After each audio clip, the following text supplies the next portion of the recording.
Assalamualaikum warahmatullahi wabarakatuh. Perkenalkan, nama saya Ivan Dama Yudhistia dari kelas 11 MIPA 4 absen 16.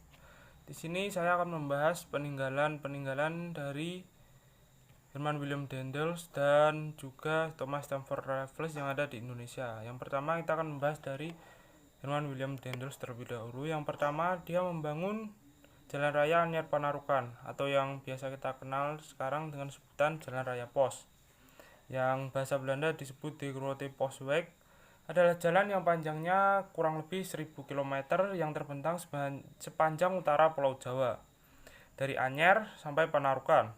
Dibangun pada masa pemerintahan Gubernur Jenderal Herman William Daendels.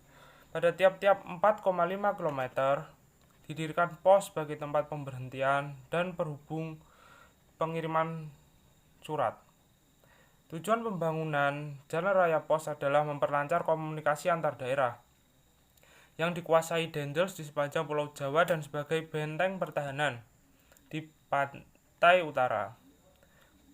Untuk mempertahankan Pulau Jawa dari serangan Inggris, Daendels membutuhkan armada militer yang kuat dan juga tangguh. Daendels membentuk pasukan yang berasal dari masyarakat pribumi.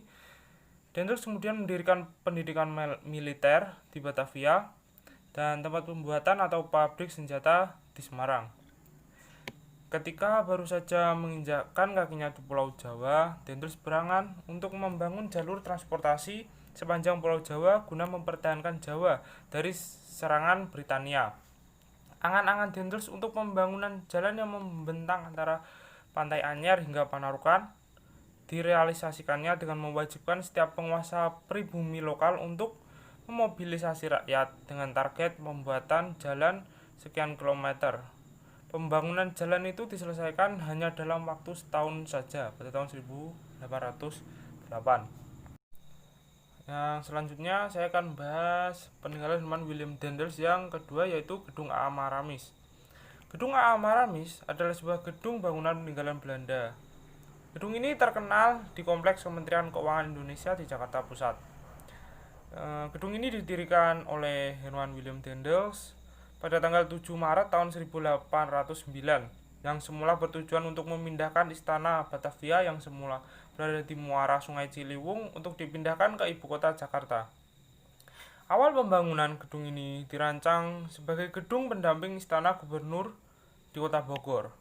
Perancang gedung ini adalah Insinyur Letnan Kolonel Schultz pada tahun 1928. Gedung ini diresmikan akibat dari keterbatasan dana yang semula akan digunakan untuk gedung istana, tetapi dialihfungsikan untuk kantor besar keuangan negara dan kantor penting lainnya. Untuk peninggalan Herman William Daendels yang ketiga ada Pangkalan Armada Laut yang berada di ujung kulon. Pangkalan tersebut dimaksudkan untuk menghalau serangan dari Inggris. Alasannya, kenapa di ujung kulon dan Surabaya? Karena jika pangkalan di ujung kulon sangat strategis dalam menghalau serangan dari Sumatera ataupun dari India melalui Samudra Hindia. Sedangkan di Surabaya dimaksudkan untuk melindungi bagian utara Jawa dan juga timur Indonesia. Lalu selanjutnya saya akan membahas tentang peninggalan-peninggalan dari Thomas Stamford Raffles yang berada di Indonesia. Yang pertama, yaitu penerapan sistem karesidenan. Raffles membagi Jawa menjadi 16 keresidenan yang dipimpin oleh seorang residen berkebangsaan Eropa. Residen ini membawai beberapa bupati yang diduduki kalangan priai asli. Dalam pemerintahannya, Raffles hanya dibantu oleh sedikit orang Inggris, sehingga masih banyak mempekerjakan tenaga administrasi Belanda. Lalu untuk peninggalan Raffles yang kedua, yaitu ditemukannya bunga Rafflesia dan ditemukannya kembali Candi Borobudur. Raffles adalah seorang administrator yang memiliki minat besar pada ilmu pengetahuan.